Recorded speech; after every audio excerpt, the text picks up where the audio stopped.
Simon T. Bailey, welcome to the conversation today. Good to be with you.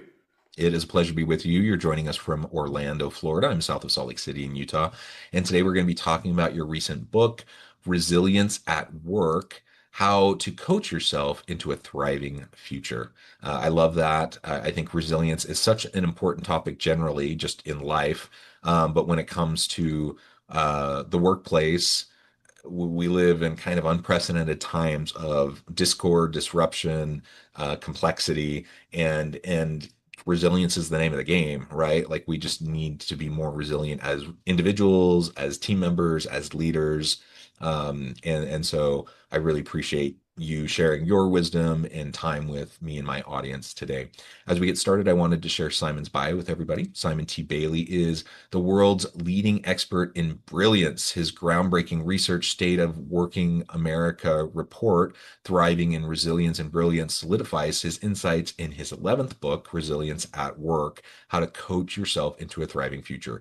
With Disney Institute as his launchpad, he's left an indelible mark on 240,000 plus individuals and organizations across 54 countries, including American Express, Deloitte, Visa, and many others. He has made a remarkable impact on so many professionals around the world. And Simon, just a real pleasure to have you joining me today. Anything you would like to highlight by way of your background or personal context before we dive on in? You know what, John? Just happy to be here. I'm just a person on the journey trying to figure it out like everyone else. Yeah, well, we all are, right? We're all trying to figure it out. The last conversation I was in, we talked a lot about curiosity and how important it is to stay curious, to be inquisitive, and how that fuels creativity and innovation and just ongoing learning. And so I feel like a big piece of resilience is just um, ha like exercising that muscle of curiosity and being open and willing to roll with the punches because we're all going to face it. We all have stuff in our backgrounds. We all have challenges in our current lives. And we don't, as I look out across, my workplace and I look at all my coworkers, I know them, but I probably only know, kind of the a very surface level of their past and their current situation and like all the stuff they're dealing with. And so we have to have grace for others, but we also have to hold grace and patience for ourselves because we're all dealing with stuff, right? Yes, absolutely. And in our research, we asked 1,000 working Americans what did they do to define resilience. And John, they told us that it was problem solving, grit, and perseverance. Obviously, grit, a lot of Angela Duckworth's work. But Yeah. what jumped out at me is problem solving. So, in other words, no one is coming to solve your problem but you. And nobody's saving you. So that resilience allows you to go deep and figure out what do I need to do right here, right now. Yeah, yeah, awesome. Well, why don't we start, as we start to unpack your book, I always love to ask authors why this book, why now? What was it about this topic and why was it so important for you to get this book out into the world? When I look at all the organizations that I've gone to work with, looked at my own personal journey, I kept coming back to how did we make it? What did they do? And resilience just leaped off the page. It was just right there. People decided to pull up their bootstraps, stop crying over spilled milk, and said, if I'm going to make something happen, it's up to me. My father would say the best hand that will feed you is the one at the end of your wrist.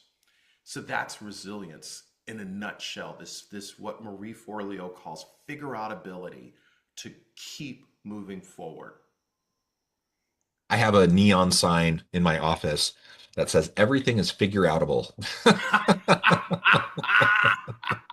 So I love that figure out ability. It's Yeah. true. Like, man, if there were easy answers to the most challenging, perplexing problems that were out there, we would have already solved them, right? So Yes. nobody's pretending like there's easy answers. Nobody's pretending like your life is just super easy. Like, yeah, everyone has challenges, everyone has stuff, some people more than others, but everyone has stuff they have to deal with. And so everyone has problems that come at them, often at a pace, that you don't want. And it's hard. Like nobody's doubting that. Nobody's questioning that. It is hard. Mhm. But one of the biggest differentiators that you see, behind those that make, just steady progress in life and those that don't and stay stagnant is just the willingness to face those challenges head on, to not retreat from them. I spent, I've lived and spent quite a bit of time in Asian countries, particularly in South Korea, and there's one Korean proverb that's similar to other wisdom statements from other cultures as well. Fall down seven, get up eight. Mm. Like you will it's acknowledging that yes, you are going to fall down. You're going to fall down flat on your face. You're going to get your nose bloodied. It's going to be uncomfortable, and you're not going to want to get back up. But as long as you just get up that one more time than you fall down, then guess what? You're being successful. You're making progress. And again, we all have those things. We all fall down. We all step in it. We all, make huge mistakes. And it's not about not making mistakes. It's about learning from those mistakes and getting up again and trying again. And that tenacity, that grit, that resilience, coupled with curiosity, means we will continue to make progress. It may be slow, steady progress, but we will make progress. Someone mentioned to me, I don't know, this was a couple years ago, but their mindset was, what if we can just be like 1% better at Mm. something each day? Mhm. Just Mhm. incremental, just a little bit. Just try to be just like 1% better. Can you imagine if we can do that consistently, like how much progress we're going to make in a month, in a year, in 10 years in our Yeah. lives, in our professions? I mean, it's almost unimaginable how much exponential growth can occur just by that small little amount. But it's hard to do, and we most people don't do it because, right? It Yes. it it's easy to take the big swing for the big win. It's hard to do the simple little things consistently each and every day. Absolutely. And I think once you develop that muscle of bouncing back, moving forward, you are practicing AI, actual intelligence, because no, you're not waiting for someone to give you the secret code. You're like, I'm going to develop my own algorithm within myself and I'm going to go for it and not hold back. Think about almost 15 years ago when the internet was just taking off, people had to develop resilience to adapt to the internet. Now we can't live without it. I Hmm. think it's that same approach with AI. How do I find the resilience, the tough work, the deep work, and not outsource my brain to Claude or Perplexia? Figure out what can I do to make AI work for me and not against me. Yeah. I was just looking at a report the other day. I'm trying to remember who put it out. But essentially it was like a neurobiologists, and they like did brain scans of folks, your brain on AI, so they like had basic tasks, and then those who never used any AI, those who used it just as kind of a bit of a tool, a fact checking tool, and then those who became over reliant on it and are just like putting in prompts and copying and pasting everything over. And it was startling. It was Wow. startling how quickly, um, you know, our brain atrophies when we become over reliant on tools. But that's not to say we shouldn't use the tools. It just means we have to have checks in place, because Mhm. it's really easy, especially in a really hectic, busy life, for you to just kind of hand things over, to the automation. And anyways, what that kind of relates to what you were just saying, and I think it's really important that we maintain our humanity and our Yeah. creativity and our curiosity, and I think that's a big part of our resilience. So resilience isn't about just outsourcing and handing everything over to something else, right? Yes. Like an AI, but it is learning how to leverage the resources and tools we have out there, and then maintaining our own humanity within that space.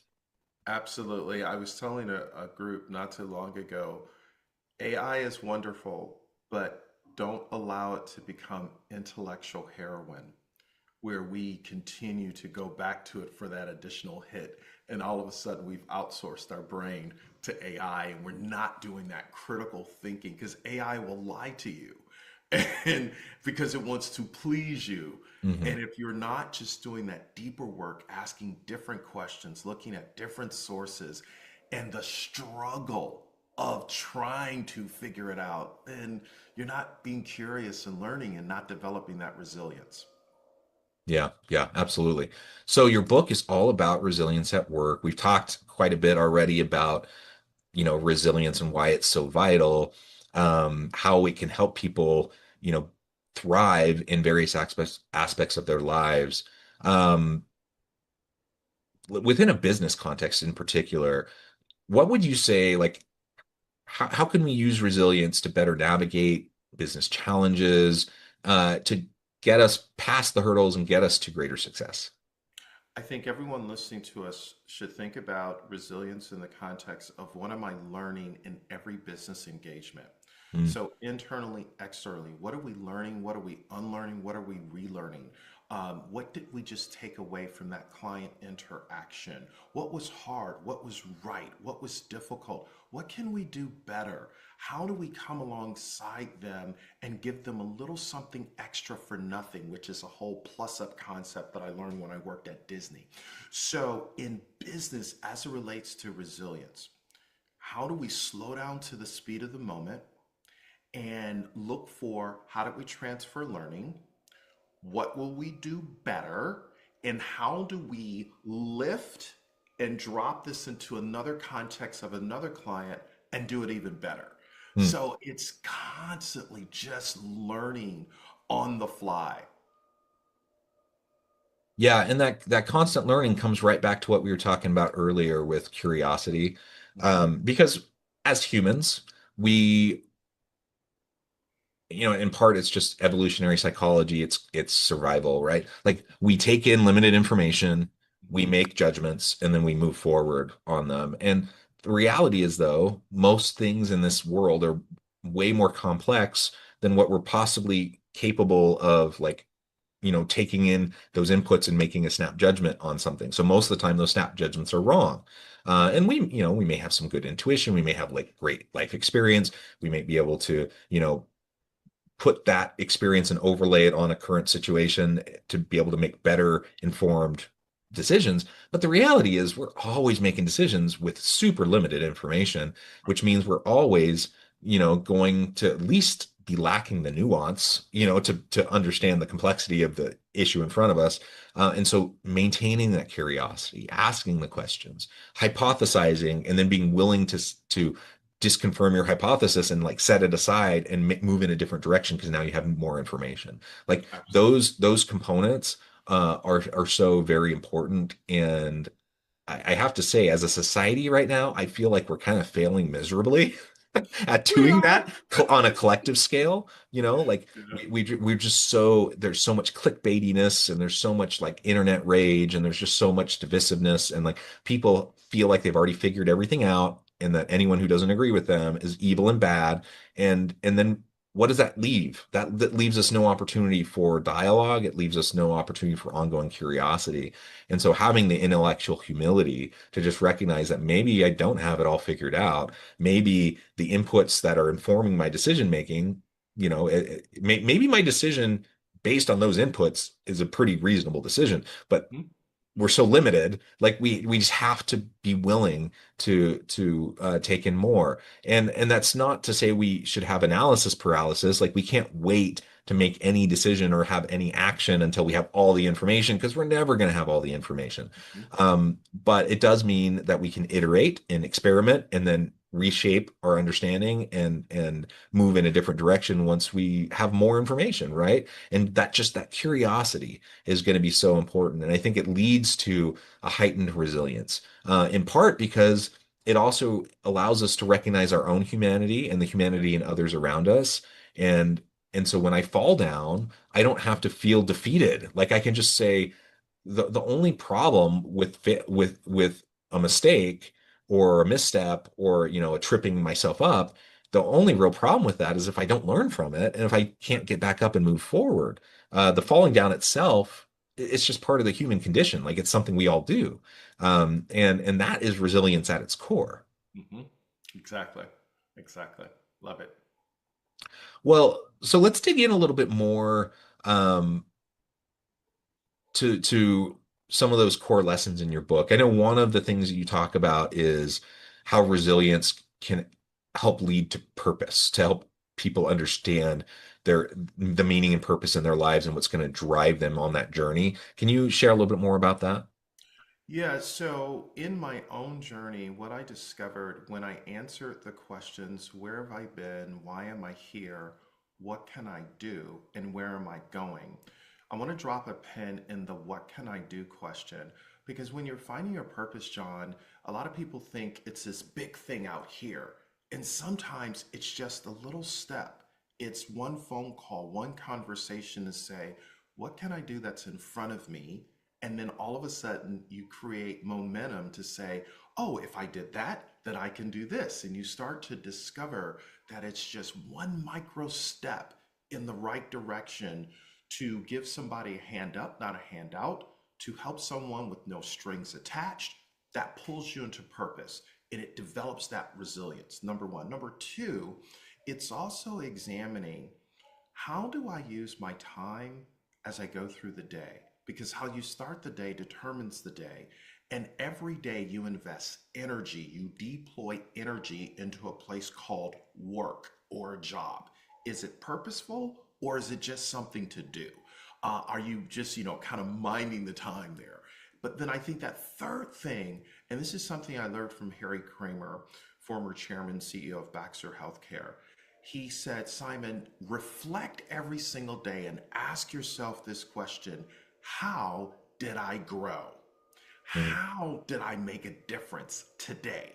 And when you have that type of personal accountability, that moves you closer to purpose every day, inch by inch, not getting to the end of the year. Where did the year go? No, you chunked it down into seconds, minutes, hours, days, weeks, months.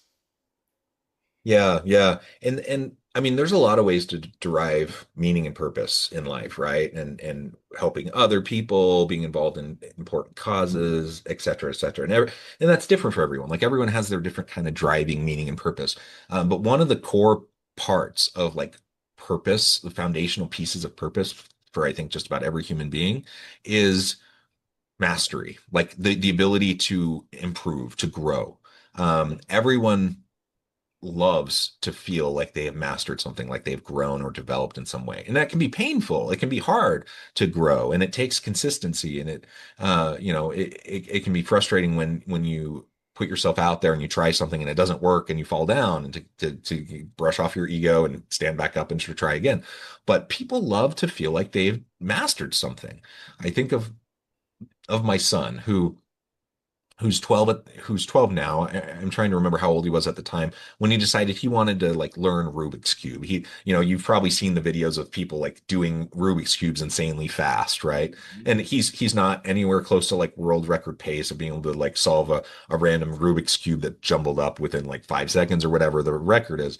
But when he picked up that Rubik's Cube and he started messing with it and he started trying to figure it out, and then he watched videos on how the hacks behind like how do you solve a Rubik's Cube and like all that kind of stuff. And it was a painful, frustrating process for him. But within a few weeks, he was to the point where he could easily solve that Rubik's Cube, within like 45 seconds or something, which it's not the world record pace, but man, my goodness, like for like a kid who grew up in the 80s and 90s, to even I can't even wrap my head around the idea that you're gonna like pick up a random jumbled Rubik's Cube and solve it in under a minute. That's insane. And so, I just remember when, as the light bulbs turned on for him, and as he started to have those experiences of that mastery, and as a young kid, a 10-year-old, 11-year-old, whatever it was at the time, that he derived stuff from that, and I think we're all that way. Like that's why people practice instruments That's why people, do Sudokus. That's like people do all these different things because they like to have, the opportunity to master something. And we can build a lot of purpose around that mastery and that it's natural it's just natural ongoing lifelong learning that occurs as we're developing the mastering whatever thing that we're trying to master. And it's a good reminder to me too, like sometimes you feel like maybe you're stagnating in your job. I was looking at the recent Gallup report, of disengagement. And in the particular report I was looking at, the particular section was around leader disengagement. So like middle managers up through executive level, Mhm. these are successful people that, they're doing cool stuff in their jobs. And yet the level of leadership disengagement is alarming. And so many feel completely disengaged. They just feel like they're not doing anything that matters. And I'm like, why is that? What is causing that? And and I think we all can very quickly and easily kind of get lulled into just kind of doing the same thing each and every day. But if we can show up to our workplace with our teams and have the goal of improving ourselves just a little bit and modeling that for our teams and helping them to improve themselves just a little bit. A lot of the other garbage that happens in life and that happens at work and all the things that can get us frustrated, all those things start to take a back seat and we can really focus on what matters most. Mhm. What's your son's name? Braden. Braden. So Braden literally has given us the template on how to become a master at anything, and it's the struggle of figuring it out and just continuing to show up and finding that hope to say, what can I do instead of what I can't do? So I think leaders listening to us right now to rekindle that purpose and that meaning as to why you signed up the first day and how do you continue to show up because everybody's feeding off your energy and taking direction from you. And if you're lost in a blizzard, they're lost in a blizzard. Yeah, yeah, absolutely. One of the things I found that was interesting in your book, you introduce these characters to Mhm. kind of give us kind of a template or kind of like, to better understand and map all this out. So you have worry, you have hurry, you have worry, you have ready, and you have steady. Maybe talk a little bit about these characters, and how they represent different, aspects or phases in our life or different ways that we show up to life. In our research, 56% of working Americans told us that they're living life in a hurry. They don't have time to slow down to the speed of the moment. When I talk about worry, the research is when the brain is worrying about the future, it actually slows down and doesn't create neurogenesis, which is the process of growing neurons, which grows the brain. So you have a lot of people working right now, John, who are waiting for the other shoe to drop. They are uncertain if AI is coming for their job, and Hmm. they're kind of like in this holding pattern, worrying about how do I move forward? What am I going to do? And then you have this steady personality who is calm as a cucumber, who shows up to say, you know what? Here's true north. Here's where we're going. And they demonstrate it every single day. And then you have that ready personality who leads without a title. They're not waiting for anybody to do anything. They're like, I'm going to go for it. I'm going to make it happen. I'm going to go the extra, as they would say in South Dakota, I'm going to go the extra acre for the customer. So it's that ready mindset, that ready and steady begin to influence hurry and worry and begin to coach them into the future through three questions. Number one, what do you want for you? Number two, what do you feel about where you are? And then the third question is, what are you going to do? What is that step that you are going to take to create a thriving future? Yeah, I love that. And I love because we all do find ourselves in different stages, right? And sometimes it's life stage, career stage that influences that heavily. Sometimes just tenure in a current position and a current Mhm. role at a company.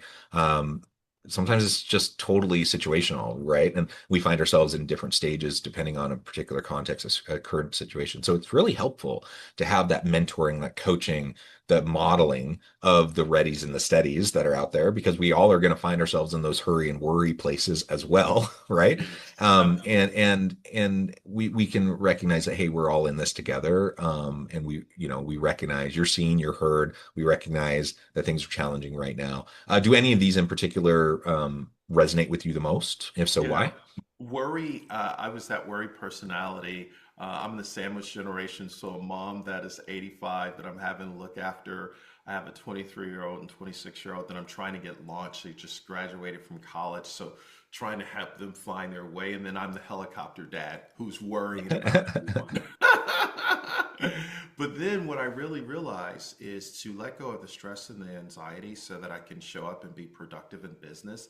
I had to come to a place of calmness. What do? I need to start meditating, exercising, dieting, sleeping. So taking my meds allowed me to become calm. Meditate, exercise, diet, and sleep.